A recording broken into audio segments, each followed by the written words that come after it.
বাড়ি ছেড়েছি ১৯৭৭ সালে। বাড়ি ছাড়ার পর আর বাড়িতে টানা ১ সপ্তাহ থাকা হয়নি। যাই আর আসি। খুব জরুরি না হলে বাড়িতে যাওয়া হয় না। গ্রামে থেকেছি আর কত বছর? ১৬ বা ১৭ বছর বয়স পর্যন্ত। তারপর থেকেই এই শহরে থাকি। কত জায়গায় কতভাবে এই শহরে থেকেছি বা থাকতে হয়েছে। হলে, হোস্টেলে, মেসে, বাসাবাড়িতে, অফিসে, ফ্যাক্টরিতে, গোপনে আত্মগোপনে কত রকমভাবেই থেকেছি। তারুণ্য ভরা জীবন নিয়ে এসেছিলাম। এখন চুল সাদা হতে শুরু করেছে। এতটা বছর, এতটা সময় এ শহরে চোখের পলকেই চলে গেল। জীবন নিয়ে ভাবতেই পারিনি। অবসর নেই, অবকাশ নেই।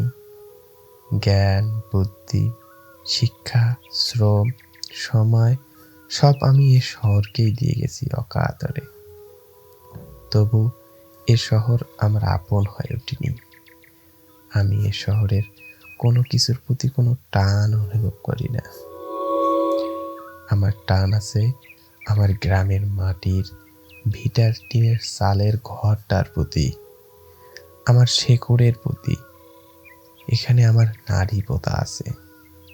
আমি অনুভব করি যে নদীতে সাঁতার শিখেছিলাম, তার বয়ে চলা স্রোত, যে মেঠো পথ ধরে হাঁটতে হাঁটতে স্কুলে যেতাম, সে পথ আমাকে টানে।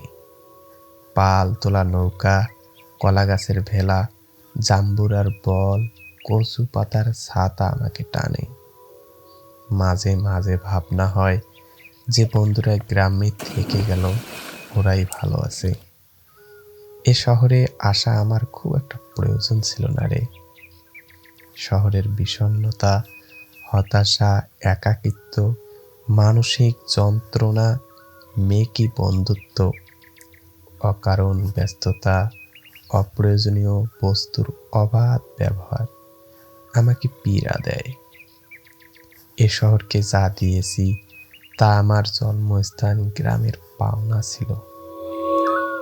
এ শহর নিতান্ত স্বার্থপর শহর, পাষাণ শহর, অভিনয়ের শহর, অর্থ, বিত্ত, জৌলুসে ভরপুর জটিল সমীকরণের এই শহর। মানুষের জীবন যেন পোকামাকড়ের জীবনের মতো। ১৬ বছর পর্যন্ত যারা আপন হয়ে উঠেছিল, তারাই জীবনের শেষে আপন। পাখির কিচির মিচির, সন্ধ্যায় ঝিঝি পোকার আওয়াজ, ডাহুক পাখির ডাক, রাত ভর শিয়ালের হুক্কা হুয়া, পূর্ণিমা রাতে শুকনো বাঁশঝাড়ের মর্মর শব্দ সব আমাকে পীড়া দেয়, আমাকে টানে। এগুলো আমাকে যন্ত্রণা দেয়। আমি কেন গ্রাম ছেড়েছি? এই শহর আমাকে আপন করে নেয়নি। ৪৮ বছরে আমি এই শহরকে আপন করে নিতে পারিনি। এই শহরও আমাকে আপন ভাবে না, শুধু প্রয়োজন ভাবে।